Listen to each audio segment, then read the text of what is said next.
ಏ ಬಂತ ಬಂತ ಯಾಗಾರ ಬಂತು.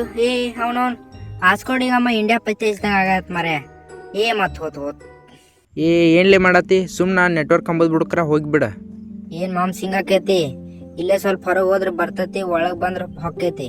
ನೋಡಿ ಟವರ್ ಕಂಬಾನು ಇಲ್ಲಿಂದ ತನಕ ಕಾಣ್ತೈತಿ. ಅದ ರೇಡಿಯೋ ವೇವ್ ಐತಿ, ಪಿಜ್ಜಾ ಡೆಲಿವರಿ ಮಾಡವಲ್ಲ. ನೀ ಹೇಳ್ದಂಗೆ ಒಳಗೆ ಬರಾಕ, ಅದಕ್ಕೆ ಒಳಗೆ ಬರಾಕ ಜಾಸ್ತಿ ಪವರ್ ಇಲ್ಲ. ಪವರ್ ಇಲ್ಲ ಅನ್ನಕ್ ಟವರ್ ಏನ್ ದೂರ ಐತೇನ? ನೋಡಿದ್ರೆ ಇಲ್ಲಿಂದ ತನಕ ಕಾಣ್ತೈತಿ. ನೀ ಅದನ್ನ ನೋಡಾತಿಪ್ಪ, ಆದ್ರೆ ನಿನ್ನ ಫೋನ್ ಅದನ್ನು ಫೀಲ್ ಮಾಡ್ಬೇಕಲ್ಲ. ನಿನಗಿದೊಂದು ಗೋಡೆ ಇರ್ಬೋದಷ್ಟ, ಆದ್ರೆ ರೇಡಿಯೋ ವೇವ್ಗೆ ಇದೊಂದು ದೊಡ್ಡ ಕಾಡ. ಅದಕ್ಕೆ ಸ್ಟ್ರೇಟಾಗಿ ಬರೋದಕ್ಕಾಗಲ್ಲ. ಸೊ ಅದ ಎನರ್ಜಿನ ಕಳ್ಕೊತತಿ.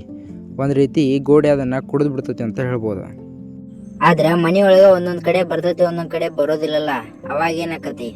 ಯಾಕಂದ್ರೆ ಈ ವಾಲ್ ಜಸ್ಟ್ ಸಿಮೆಂಟಿಂದ ಕಟ್ಟಿಲ್ಲ, ಅದ್ರ ಒಳಗೆ ಮೆಟಲ್ ರಾಡ್ ಹಾಕಿರ್ತಾರೆ. ಆ ಮೆಟಲ್ಗೆ ರೇಡಿಯೋ ವೇವ್ನ ರಿಫ್ಲೆಕ್ಟ್ ಮಾಡೋ ಕೆಪಾಸಿಟಿ ಇರ್ತೈತಿ.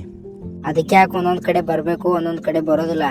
ಯಾಕಂದ್ರೆ ಮೆಟಲ್ ರಿಫ್ಲೆಕ್ಟ್ ಮಾಡಿ ಒಂದೊಂದು ಕಡೆ ಸಿಗ್ನಲ್ನ ಕಳಿಸ್ತತಿ, ಒಂದೊಂದು ಕಡೆ ಸ್ಟಾಪ್ ಮಾಡ್ತತಿ. ಅದಕ್ಕೆ ಆ ರೀತಿ ಆಕತಿ. ಅಂದ್ರೆ ನಮ್ಮ ಮನಿ ವೀಕ್ ಸಿಗ್ನಲ್ ಇರೋಲ್ಲಿ ಕಟ್ಸಿಲ್ಲ, ನಾವ ಇಲ್ಲಿ ಮನಿ ಕಟ್ಟಿಸಿ ಸಿಗ್ನಲ್ನ ವೀಕ್ ಮಾಡೇವಿ. ಓಕೆ ಅದೆಲ್ಲ ಕರೆ. ಒಮ್ಮೆ ಫೋನ್ ಸಿಗ್ನಲ್ ತೋರಿಸ್ತತಿ, ಆದ್ರೆ ಯೂಟ್ಯೂಬ್ ನೋಡಕ್ಕಿರ್ತತಿ ಅಲ್ಲ. ಅದೊಂದು ಡಿಫ್ರೆಂಟ್ ಸ್ಕ್ಯಾಮ. ಅದನ್ನ ನೆಕ್ಸ್ಟ್ ನೋಡೋಣ.